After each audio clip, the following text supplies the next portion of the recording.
No le temas, no le temas, no le temas a la noche.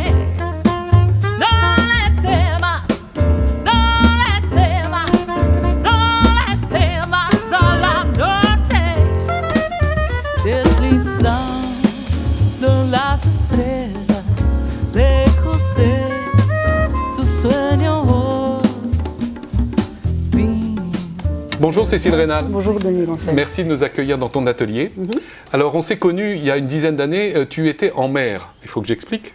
Nous avions, au titre de W, participé à un incroyable projet que tu avais initié, qui était Homme d'équipage. Est-ce que peut-être tu peux nous en dire un mot, puisque là on a la chance de te retrouver à quai.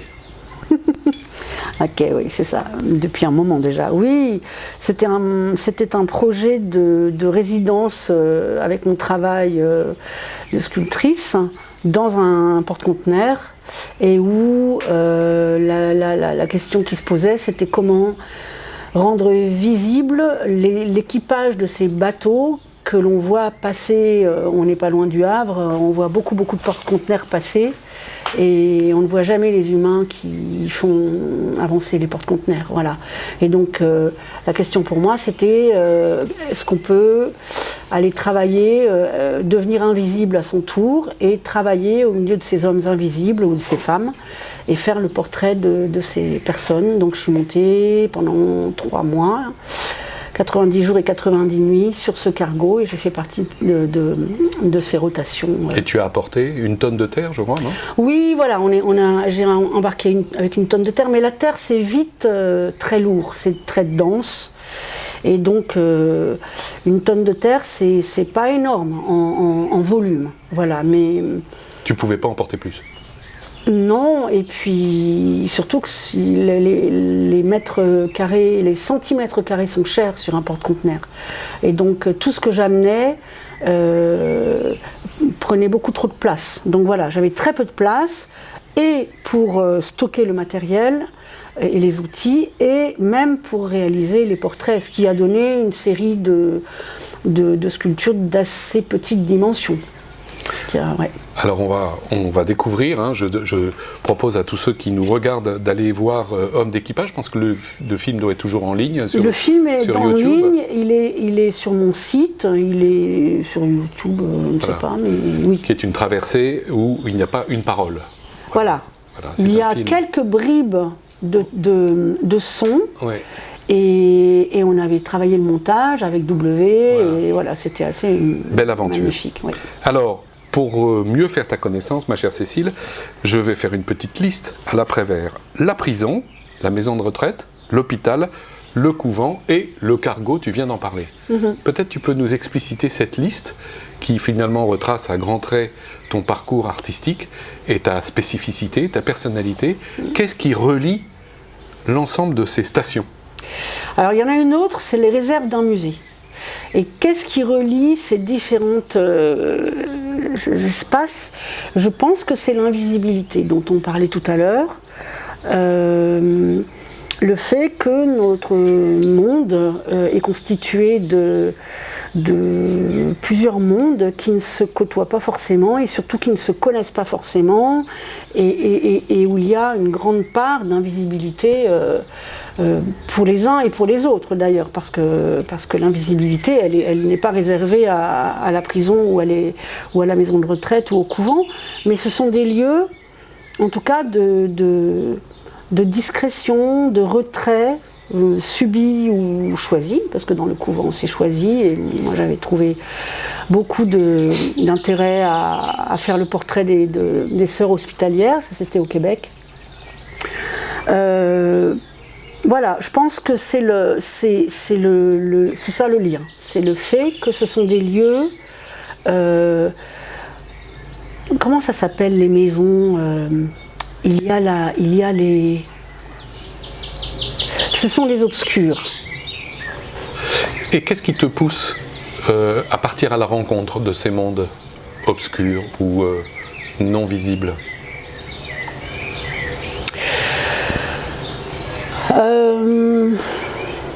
Parce que c'est une démarche qui est originale, tout le monde ne fait pas. Généralement d'ailleurs les artistes, on va à eux. on va les rencontrer dans leur atelier, on les voit dans les expositions. C'est assez rare de voir des artistes qui partent à la rencontre de lieux peu fréquentés. Alors, dans les plasticiens, peut-être, mais dans les écrivains, chez les cinéastes, et les écrivains en particulier, il y a quand même une curiosité qui peut se rendre mobile. Je pense que une des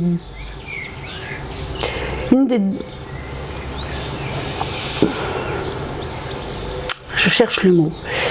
Un des moteurs de mon travail, c'était de pouvoir concilier la sculpture, qui est une pratique plutôt sédentaire, avec une curiosité presque maladive du monde. Quand j'étais adolescente, bien avant de faire de la sculpture, je partais en autostop avec une jubilation à, par exemple, rencontrer des camionneurs. Voilà, en sachant qu'il y avait toujours quelques précautions à prendre, mais je parvenais vraiment à rencontrer. Oui, parce que les camionneurs, ils prennent les stoppeurs et les stoppeuses sur des longues distances. Max Meignier, autrefois. Oui. Alors moi, je ne connais pas Max Meignier. Ah, c'était sur RTL. Mais je me souviens, oui, sans doute, quoique. Mais je me souviens de ce goût. On faisait ça avec une amie qui est d'ailleurs devenue réalisatrice de documentaires. On partait, on est monté jusqu'à Berlin en autostop. Voilà. Et moi, j'avais envie de rencontrer mes congénères. Voilà, j'avais envie de plus les gens que les paysages. Et par la suite, avec la sculpture, ils se sont mêlés. Les curiosités vers les hommes et les femmes et vers les bêtes et les lieux. C'était très important. Et donc, partir dans des lieux où la lenteur de la sculpture pouvait trouver une place, parce que c'est lent et c'est lourd, la sculpture. N'est-ce pas? C'est pas une pratique de photographe qui peut être vif. La sculpture ne peut pas être vive. Voilà, donc ne peut pas se faire dans la rapidité. Donc il fallait que je trouve des lieux qui puissent accueillir ce goût pour le nomadisme et cette contrainte du poids des choses. On va passer au premier chapitre de Flamme, mais avant, je voudrais que tu me parles de la danse. Parce que tu n'es pas que sculptrice. Tu as été danseuse pendant de nombreuses années. Quelle place la danse a occupée dans ce parcours? Une place très importante parce qu'elle m'a fait vivre pendant 20 ans et qu'elle m'a permis d'élever ma fille et qu'elle m'a permis de me sédentariser. Alors curieusement, la danse m'a posée en Normandie, en l'occurrence. Mais le lien entre la danse et la sculpture, il m'apparaît de plus en plus clairement. C'est-à-dire que ce sont deux façons d'appréhender l'espace, la lumière et le mouvement. La sculpture, et ce que je cherche dans mon travail en particulier, c'est finalement une vibration qui recrée un mouvement dans des formes extrêmement statiques. Et la danse qui finalement envisage le corps et le mouvement du corps comme une autre façon d'habiter le monde, en fait. C'est une façon d'habiter le monde. Et tu ne ressens pas de frustration au caractère précisément statique de la sculpture? T'as pas envie que ça bouge? Je pense que j'ai tellement envie que ça bouge que ça tremble. Voilà, je pense qu'il y a quelque chose dans cette matière extrêmement vibratoire, voilà, qui a à voir avec peut-être ce désir en tout cas, plus que la frustration, un désir quand même, que ça bouge. Mais c'est le désir de la vie, le mouvement c'est le désir de la vie en fait. Ouais. C'est-à-dire que moi je nage beaucoup dans la mer, je crois qu'il y a une façon d'habiter le monde. Il y a moult façons d'habiter le monde, mais nous n'avons qu'un véhicule pour ce faire, c'est le corps. Voilà. évidemment, le corps assis ou le corps handicapé ou le corps empêché aussi, mais jusqu'à preuve du contraire, nous n'avons qu'une seule manière d'être vivant, c'est dans notre corps. Donc ce corps est une planète, c'est une maison, et la sculpture, c'est pour moi une façon de questionner aussi le corps de l'autre, le visage de l'autre. Voilà, il y a le corps de la sculpture, le corps de la danse, le corps du monde. Le mien, au milieu de tout ça, il fait ce qu'il peut. Enfin voilà. Je te propose qu'on passe au premier chapitre de Flamme, avec une question rituelle maintenant, qui est de qui as-tu reçu la flamme ? Alors, je ne peux pas, je n'arrive pas à cibler cette origine, mais je peux rendre hommage à mon histoire familiale et natale, à mes parents, évidemment, voilà, qui soit par leur désir ou par défaut, ont fait qu'à un moment, il m'a été nécessaire d'expérimenter ce geste qui au départ était un geste d'une quête, une quête de qui est l'autre. Qui est l'autre ? Si tu me permets, comment ça se passe ? Parce que celles et ceux qui vont nous écouter, peut-être il y en a beaucoup qui ont de la fibre artistique et peut-être on souhaite en faire leur métier. Et comment ça commence ? Tu as fait les Beaux-Arts à Toulouse. Comment tu peux nous dire à quel moment ça a démarré ? Est-ce que tu es parti dans une voie et puis tu as bifurqué ou au contraire c'était une évidence pour toi ? Comment ça s'est passé ? Tout s'est fait à mon insu et donc il n'y a pas eu d'évidence du tout. Il y a eu, je ne sais plus qui parle de l'impérieuse nécessité. Il y a eu une impérieuse nécessité contre laquelle j'ai lutté. Et donc j'ai vécu une bonne vingtaine d'années en conflit ouvert avec moi-même, parce que vivre de la sculpture et vivre de son art, quand on n'a pas forcément des ressources en arriéré, c'est un risque, c'est compliqué. Et puis, c'était à une époque où l'art reconnu comme légitime relevait de l'art conceptuel. Et donc, moi j'étais une véritable ovni avec mes têtes et mes bustes. Mais tu ne l'as pas été tout de suite, puisque j'ai vu plusieurs interviews de toi où tu dis que tu as démarré dans l'abstraction, tu as fait des installations. Donc c'est pas cet aspect personnel ou de personne sur lequel on va revenir n'est pas venu tout de suite. Alors c'est les premières sculptures que j'ai fait, c'est des portraits. D'accord. Et des bustes. Et dans les écoles d'art, parce que je suis passée par 4 écoles d'art, dont une en Angleterre qui a été importante, parce qu'en Angleterre, on pouvait avoir un geste pratique et technique, alors que dans les écoles d'art françaises, c'était vraiment incongru de faire du portrait, voilà. Donc, dans le cadre de l'institution artistique, j'ai fait des performances et des installations, principalement avec la boue, qui était le résultat de mes portraits que je remettais dans l'eau. Et donc c'était tout un processus de vie et de mort avec lequel je tentais de créer un langage conceptuel en tant que toute jeune artiste, en tout cas étudiante. Parce que je ne pense pas qu'on soit un jeune artiste, même à 20 ans, peut-être Mozart ou quelques exceptions, mais moi je crois qu'il faut beaucoup de temps pour trouver un langage, un geste qui soit un petit peu étoffé par notre vécu.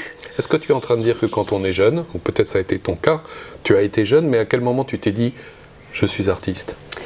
En fait, je ne me le suis pas dit et puis je ne me le dis toujours pas. Je suis sculptrice. Ça, c'est quelque chose dont je suis sûre. Pour moi, la notion d'artiste, elle est extrêmement floue actuellement. Tout le monde est artiste. Honnêtement, c'est compliqué. Et je pense surtout que Ça te gêne? c'est le monde qui nous dit qu'on est artiste. Oui. C'est l'autre L'environnement. qui dit que tu es un artiste. Voilà, donc on me dit que je suis un artiste, ça ne me gêne pas et ça ne me flatte pas. Parce que je n'ai pas mis l'artiste sur un piédestal. Et je crois qu'on participe du même monde que les boulangers, que les éleveurs, voilà. La nuance que tu établis entre la sculptrice et l'artiste, quelle est-elle? C'est le Faber? Oui. Je suis sûre de mon geste. Je suis sûre de ce que je fais.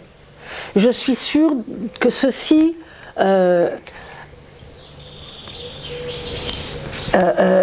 existe indépendamment de moi, au-delà de moi, et peut exister pour toi, et peut exister pour quelqu'un d'autre. Un poème peut faire ça, toute œuvre d'art peut faire ça. Parce que l'art, au départ, c'est travail. Le mot art, l'étymologie du mot art, c'est travail. Alors nous sommes très très très nombreux sur cette terre à être des artistes. Donc, des façonnières. Voilà, et moi je suis une façonnière. Voilà, je fais et j'essaie de rendre cohérent une intention poétique, éthique, parfois philosophique et surtout inconsciente, avec un geste qui est celui qui est le mien, qui est celui de travailler avec, de donner une forme à ce que je vois. Avant de passer au deuxième chapitre, est-ce qu'il y a une autre flamme ou d'autres flammes que tu souhaiterais célébrer, honorer? Si, il y a la flamme de tous les artistes que j'ai côtoyés jusqu'à... si tu veux, je reprends. J'ai tenu la période de l'enfance et de l'adolescence en parlant à peu près à tout ce qu'il y avait autour de moi, qui bougeait ou qui ne bougeait pas, à savoir les arbres, les pierres, les bêtes vivantes, les bêtes mortes, et les vivants et les morts. Donc j'étais déjà dans une utopie que les enfants sont nombreux à avoir. Comme Franz-Olivier Gisbert, par peut-être, exemple. je ne sais pas. Si, il parlait à la nature, il se couchait dans l'herbe et il parle. Voilà. Il a écrit de très beaux livres là-dessus. Mais il y a aussi tous ces poètes que pour le coup on m'a fait découvrir lorsque j'étais enfant, et la poésie et la littérature. J'étais une croqueuse de livres. La poésie et la littérature m'ont sauvé véritablement de certaines désespérances enfantines et de certaines angoisses adolescentes et ont donné envie de vivre en fait. Donc il y avait je me souviens, moi je suis entrée aux Beaux-Arts au départ pour trouver un job, pour apprendre à dessiner en me disant je ferai... voilà, donc ça s'est fait à mon insu, c'est-à-dire que je me suis immédiatement mise à faire de la sculpture, quand bien même j'étais rentrée aux Beaux-Arts pour trouver un boulot vaguement créatif. Et mon premier cours d'histoire de l'art en première année était sur Cézanne. Et la prof a abordé Van Gogh. Il y avait un chemin comme ça entre Van Gogh, les impressionnistes, Cézanne, je ne sais plus dans quel ordre. C'était absolument... comment dire? C'était un choc immense. C'est-à-dire que tout d'un coup, j'ai l'impression, autant j'avais tenté de découvrir le mystère du monde en voyageant, autant là, j'avais l'impression que mon champ de perception s'ouvrait, c'était s'amplifié considérablement. Et là, j'ai été très déstabilisée. Après ce cours d'histoire de l'art aux Beaux-Arts de Perpignan, là, je me suis dit, mon Dieu, ce monde existe, là, et là, il y a tant de monde qui s'ouvre soudain. Voilà. Donc, mais pour avoir cette sorte de... pour que cette chose-là puisse se révéler, il y avait ce rapport à la littérature et à la poésie qui me venait de ma famille, pour le coup. Voilà. Donc la flamme, c'est beaucoup les artistes qui rendent le monde plus beau et qui me l'ont rendu plus beau lorsque j'étais enfant et qui ont continué ensuite de le faire finalement. C'est un peu comme dans le jazz, qui fait des citations à tous ceux qui sont passés avant. Et donc tu rends hommage à tous ceux qui t'ont précédé. Oui, absolument, et je le fais beaucoup dans mon travail. C'est-à-dire qu'il y a beaucoup d'échos, de citations avec des sculpteurs, avec des écrivains, même des cinéastes comme Balthazar, qui est un âne.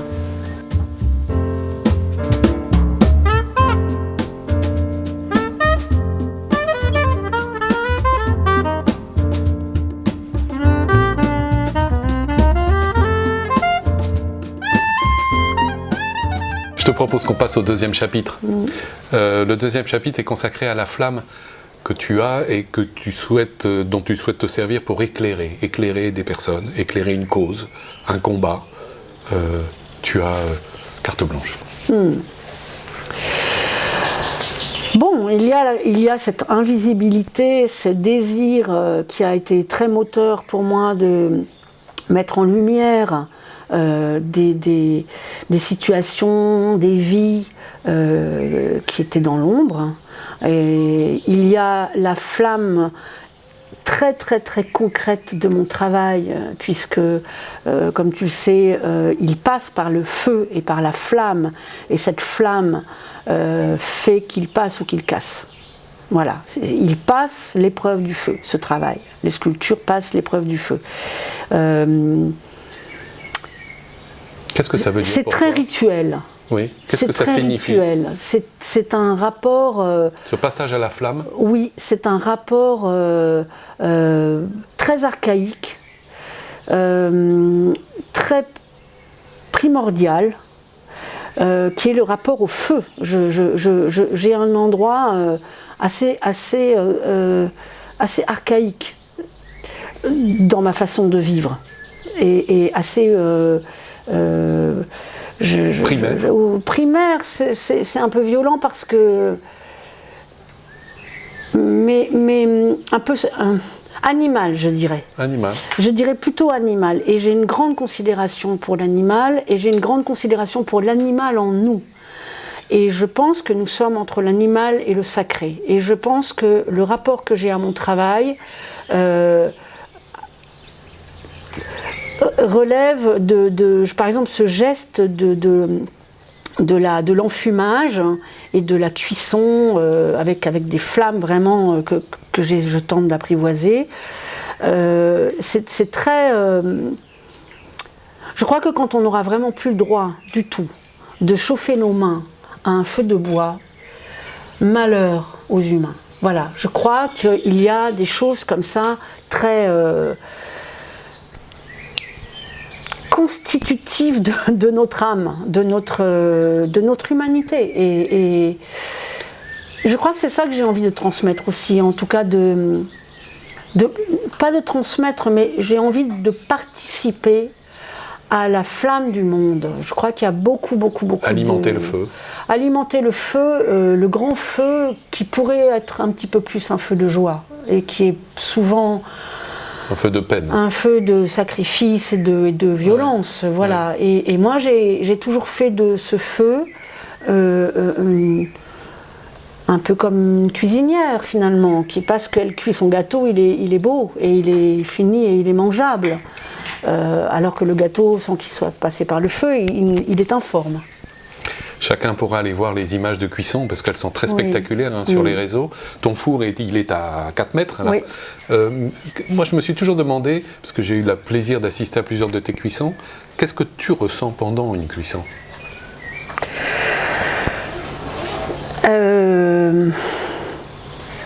Cette force primordiale que nous évoquions, et cet oubli spatio-temporel. C'est-à-dire que quand je suis dans les cuissons,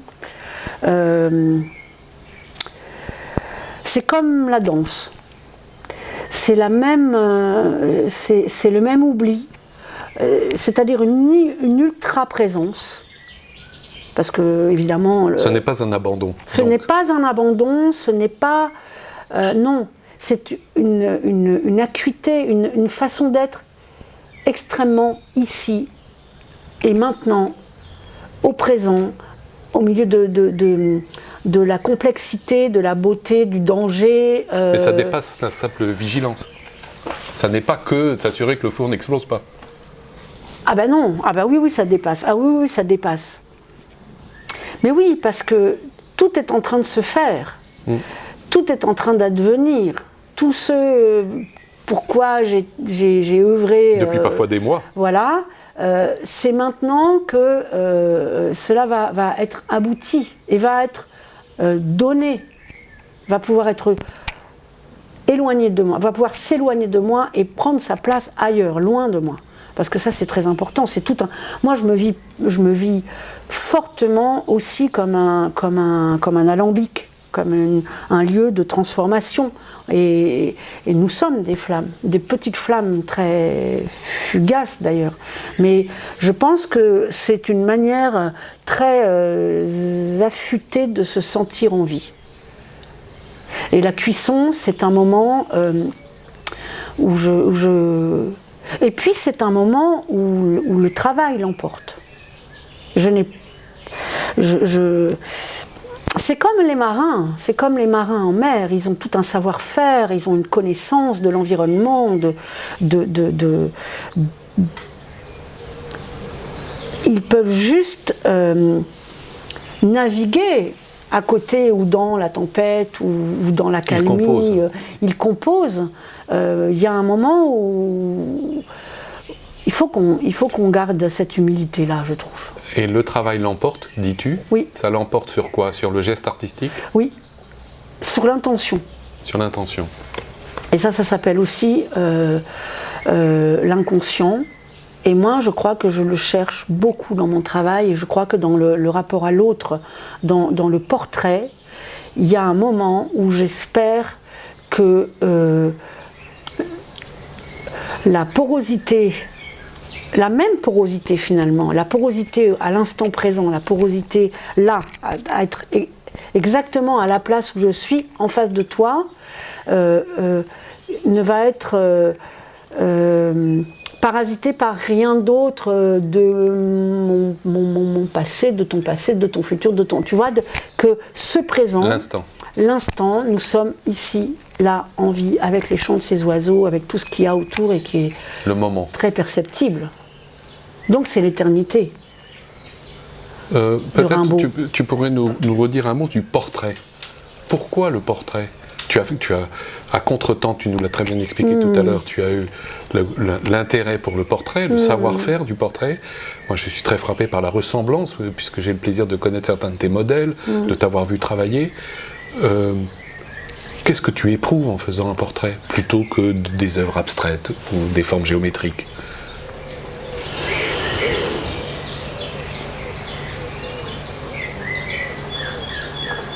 Cette présence au monde qui lutte un peu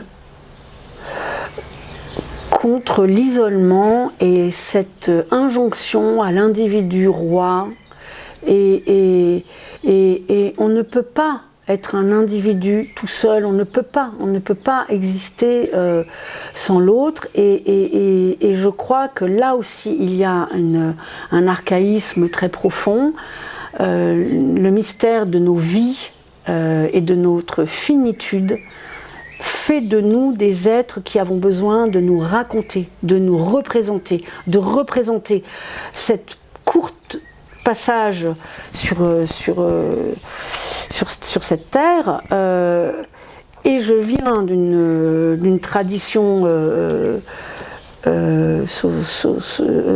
judéo-chrétienne qui a fait de la représentation humaine un lieu sacré. Et j'en viens. Et donc en fait j'ai continué finalement, j'ai relayé, je continue de tenter de représenter quelque chose qui s'échappe constamment. Et l'autre s'échappe constamment, et je m'échappe constamment, et le temps... C'est une lutte à mort. Mais tu dirais que tes portraits sont sacrés? ou ont une dimension sacrée?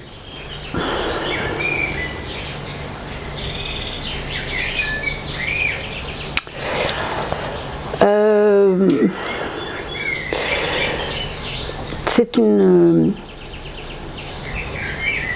Oui. Oui, parce que j'entends un mot dans le sacré. J'entends deux mots. J'entends le sacré. Il y a quelque chose qui crée. Oui, j'entends... C'est dit. Oui. Oui, voilà. Il y a quelque chose qui se crée au moment où tu le fais. Oui, et puis ensuite, entre les sculptures et le regardeur, entre les sculptures et celui qui va visiter les sculptures ou qui va acquérir les sculptures, il y a un lien qui se poursuit, et je trouve que c'est ce lien-là qui est sacré. C'est totémique. Est-ce que tu accepterais de lever le voile un peu sur la pause, les temps de pause? Tu l'as dit tout à l'heure très bien, la sculpture c'est lent. Et tu passes des heures et des heures avec des modèles, des prisonniers, des religieuses, des marins. Qu'est-ce qui se passe pendant ce moment de pause et ces moments qui sont longs? Et quel ressenti tu as? Quel ressenti ont-ils? Qu'est-ce qu'ils te confient? Est-ce que, je dirais une phrase idiote, est-ce que c'est une séance de psy pour eux? Est-ce que ça les valorise? Ça les flatte? Qu'est-ce qui se joue? Moi, je crois que c'est plus que de la valorisation ou de la flatterie, évidemment. En aucun cas une séance de psy. Parce qu'une séance de psy, il faut une intention psychanalytique qui n'est absolument pas la mienne et qui n'est absolument pas celle de la personne qui vient poser. Des modèles, ouais. Voilà. Par contre, se joue une rencontre. Une rencontre qui peut être une rencontre intime, qui peut être une rencontre où il y a de la confidentialité. Qui peut être une rencontre qui va créer de l'amitié, qui va entraîner, qui va aboutir à une amitié durable parfois. J'ai des personnes dont j'ai fait le portrait qui sont devenues des amis, des vrais amis. Il y a aussi des amis qui sont devenus des modèles. Et puis il y a aussi des personnes que j'ai rencontrées de façon un peu fulgurante, le temps de la sculpture, et que je n'ai pas revu. Nous sommes liés par cette sculpture. Ils savent. Qui existe. Qui existe, et qui parfois a voyagé. C'était le cas dans la prison, évidemment. Mais pour les marins aussi. Souvent, les personnes disaient « fais-les voyager, fais voyager nos doubles ». Je pense qu'il n'y a pas de confusion. Après, il y a une chose qui fait du bien aux êtres humains, que nous sommes, c'est quand on nous regarde, et quand on nous considère. Donc, qu'il puisse y avoir une dimension bienfaisante dans ce rapport où un peintre va s'intéresser à quelqu'un, où un vidéaste va s'intéresser, voilà, où un documentariste va aller faire un documentaire, et où un sculpteur va faire un portrait. Moi, je crois que ça, c'est indéniable. Parce que si tu ne regardes pas un bébé humain, tu peux le nourrir, il va mourir. Il va psychiquement mourir. Donc, nous avons besoin de nous considérer. Moi, je crois que dans ce travail du portrait, il y a une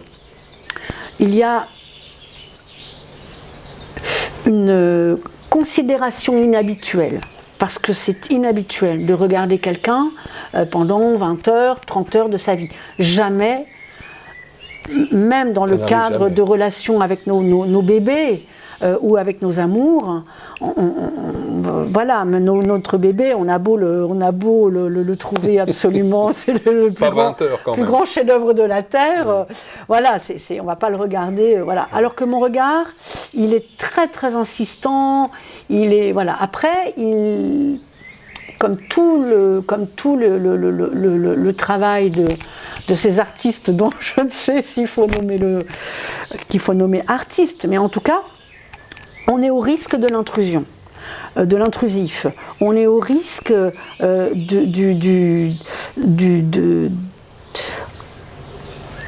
de l'intrusif, mais c'est le propre aussi de la représentation. C'est-à-dire que de toute façon, la représentation que je pourrais faire de toi, ou que j'ai fait de Pierre Rollinet, à un moment, elle m'échappe. mais elle échappe aussi à l'autre. Et donc c'est ce que je disais longtemps lorsque j'étais beaucoup plus au début, où je commençais à faire de la sculpture, je disais finalement je fabrique un dispositif où 1 + 1 = 3. Voilà. Et donc quelque chose il y a une naissance dont tu ne pourras pas forcément revendiquer la paternité, et moi à peine. Voilà. Mais il y a aussi une reconnaissance, il y a aussi une... Voilà, moi je trouve que c'est le contraire de ce narcissisme qui est extrêmement travaillé, développé actuellement dans notre monde, où vraiment c'est presque le contraire. C'est-à-dire que tout d'un coup c'est un regard qui prend son temps, voilà, et on va se poser. Et qui es-tu ? Et finalement, pendant que tu me révèles des petits bouts de ce que tu es et que je fais la réciproque, ça c'est la grande différence avec un cabinet de thérapeute, c'est que c'est une rencontre. Tu parles. Je parle. Tu ne restes pas caché derrière ta stèle. Non, non, et je ne suis pas derrière mon statut d'artiste, et absolument pas. Et d'ailleurs, il y a des personnes qui ont été très étonnées de cette capacité qui, moi, m'est assez naturelle, qui est que je peux travailler dans une espèce d'état de pilotage automatique, où en fait mes mains font les deux en même temps. Et on se parle. Oui, oui. Voilà. Peut-être un dernier mot sur ce chapitre, mais qui est très important, de la révélation. C'est le travail qu'on pourrait peut-être qualifier de thérapeutique. Je ne sais pas si le mot est approprié par rapport à ce que tu as pu faire avec les patients du professeur Corcos. Est-ce que tu peux nous en dire un mot ? C'est-à-dire la sculpture cette fois où tu es, j'allais dire, organisatrice, non pas de cours, mais où tu inities des jeunes en difficulté, on va dire ça comme ça, à la sculpture ? Alors c'est pas ça qui s'est passé à l'Institut Montsouris, parce qu'en fait, il n'y avait pas de dimension à proprement parler pédagogique. D'accord. Ça, c'était pas du tout l'endroit. Par contre, le souhait pour l'équipe de soignants, c'était qu'un artiste prêt à se laisser traverser par les difficultés inhérentes à ce lieu, puisse bousculer quelque chose qui permettait ensuite aux soignants de faire de ce bousculement un lieu de thérapie possible, mais pour eux. C'est-à-dire que moi, c'était très très clair que je n'étais pas un thérapeute, que l'art n'est pas thérapeutique.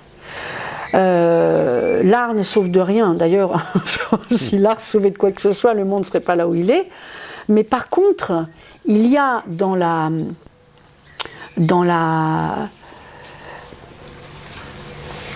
transformation poétique du malheur, par exemple, il y avait une rencontre dans un artiste, en tout cas l'artiste que je suis, j'ai expérimenté des souffrances psychiques. Et j'ai expérimenté la violence.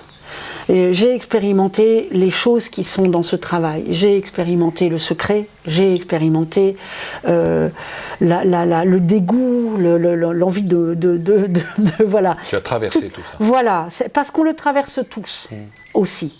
Mais ce que moi je pouvais en dire, c'était que mon travail, il existait grâce à, avec et grâce à.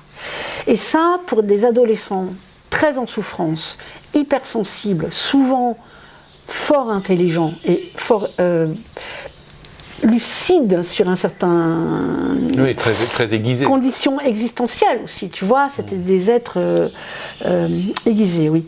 Eh bien, c'était l'idée qu'on peut faire quelque chose de nos peines à vivre. Et c'était aussi en prison le cas.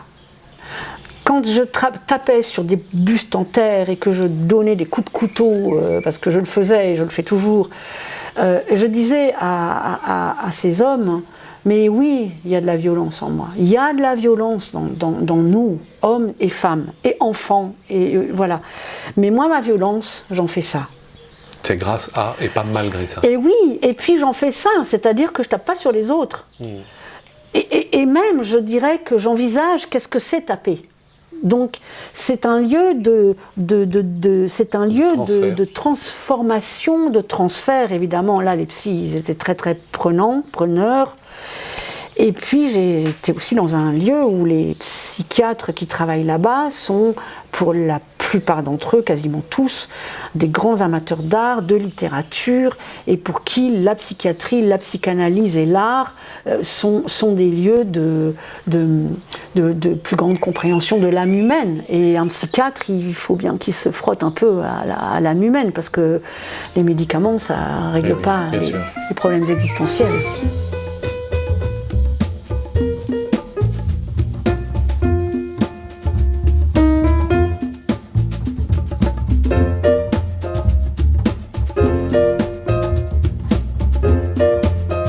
Merci pour tous ces éclairages. On va passer au 3e chapitre, si tu le veux bien, qui est consacré à la flamme qui réchauffe, qui console, qui peut-être donne des raisons d'espérer. Qu'as-tu envie de réchauffer? Il y a du boulot. Il y a tellement de choses à réchauffer, Denis. Il y a tellement... Je ne suis pas... d'un optimisme très béat. Je trouve que On peut le dire hors antenne tout à l'heure, tu nous as dit combien tu étais inquiète de l'évolution du monde. Très, et je pense que nous sommes très très très nombreux à être très inquiets, et pour autant très conscients de la magnifique humanité qui existe aussi, et qui est actuellement à l'œuvre, et qui résiste. Elle existe, nous ne sommes pas tous nous ne sommes pas animés que de pulsions de destructivité, de mort, et voilà. Malheureusement, on a l'impression que ce sont ces forces-là qui actuellement l'emportent. Donc je crois qu'il y a beaucoup de choses à réchauffer. Beaucoup de et dans notre société riche et pourtant malheureuse. Manifestement, il y a beaucoup de malheurs, et dans des sociétés qui sont nettement moins dotées que nous matériellement et qui ne vont pas forcément mieux pour autant, d'ailleurs. Donc, moi j'ai envie de réchauffer les lieux dans lesquels je vais travailler, les lieux dans lesquels j'expose, et puis ça part aussi de quelque chose qui n'est pas forcément généreux, c'est-à-dire que j'essaie de garder chaud moi-même, parce que je crois qu'on n'a que soi à donner. Donc, il faut s'occuper de soi-même. Il y a quelque chose, il y a un noyau, et ça, ce n'est pas du nombrilisme. Je crois qu'il y a quelque chose de... dans Cynthia Fleury, elle parle du care comme ça, et elle en a écrit des choses formidables. Et je crois que si nous sommes une communauté humaine, mais si nous sommes même une communauté, les êtres vivants, il faut que l'on s'occupe du vivant, de nous, et un peu et du sens. Donc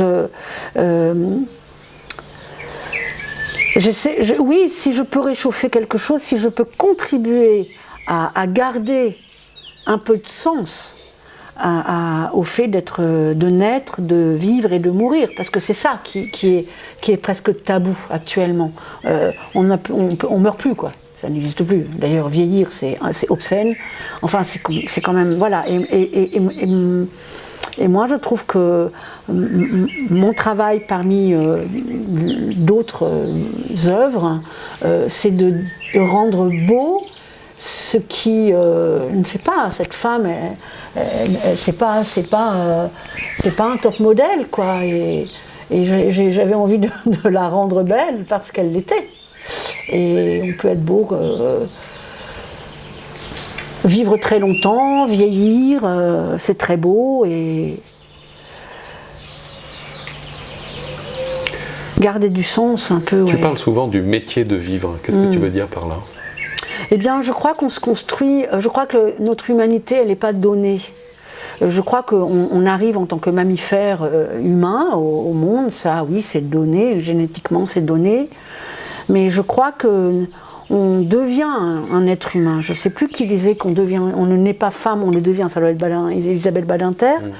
Mais moi, je vais plus loin. Je crois qu'on ne naît pas humain, on le devient. Et je crois que notre humanité est sans cesse à construire. Et c'est un métier. Vivre, c'est un travail, c'est un effort faut un peu lire de la poésie, c'est un effort. À un certain moment de notre vie, on n'a pas le temps, on a vraiment autre chose à faire que de lire de la poésie.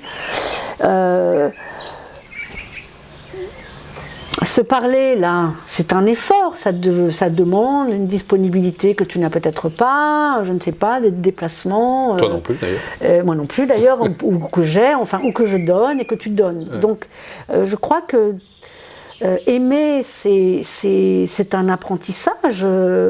Moi, j'ai toujours cru, je croyais qu'il y avait des choses données, que l'amour, par exemple, d'une mère pour un enfant, c'était donné.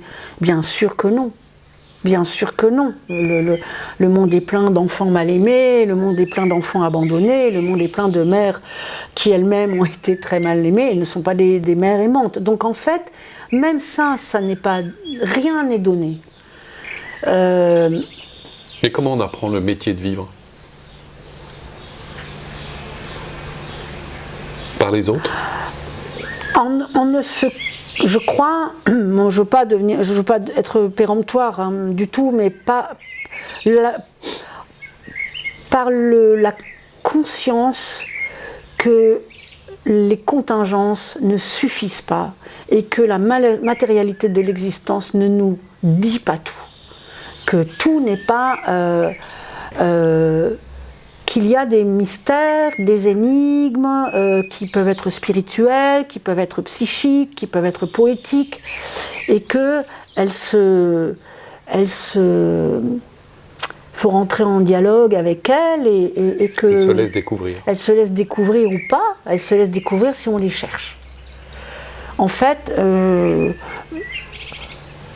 je crois qu'à la Don Quichotte, c'est ce qui compte, c'est la quête. Donc, chercher, ça peut égratigner un peu, et en même temps, moi, je vois pas comment on peut faire autrement.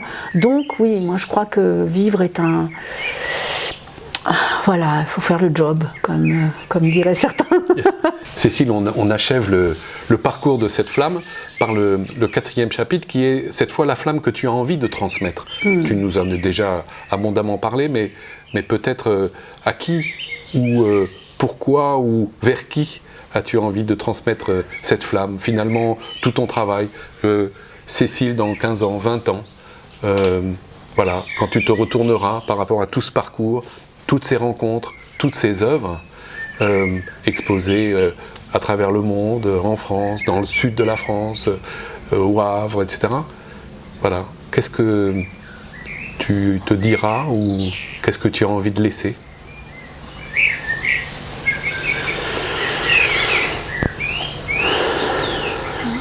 Je suis prise dans un paradoxe, Denis. Ça va bien se passer. Je suis prise par l'idée que tout disparaîtra et que je fabrique des choses extrêmement durables au temps. Parce que c'est de la pierre, hein, une fois que c'est cuit, cette minéralisation. Donc je suis prise par la vanité de mon geste qui est pérenne, qui prétend que tout ça va me survivre. À l'éternité. Bon, là, c'est un peu loin quand même, j'exagère quand même, mais pour très longtemps, puisque les premiers vestiges que l'on trouve, c'est quand même du grès, hein, avant le métal, avant l'âge du bronze. Il y a l'âge de la pierre, et le grès, c'est minéral.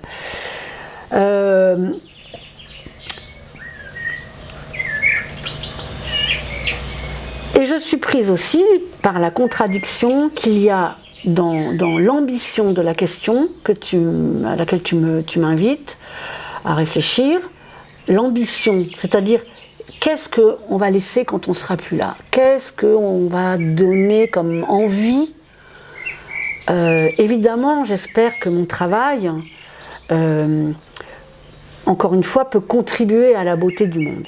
Voilà. Et je crois que la beauté du monde ne pourra pas être contenue dans le métaverse et dans l'univers virtuel que nous vend Elon Musk et ses adeptes.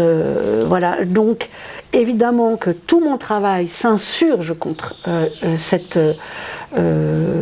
virtualisation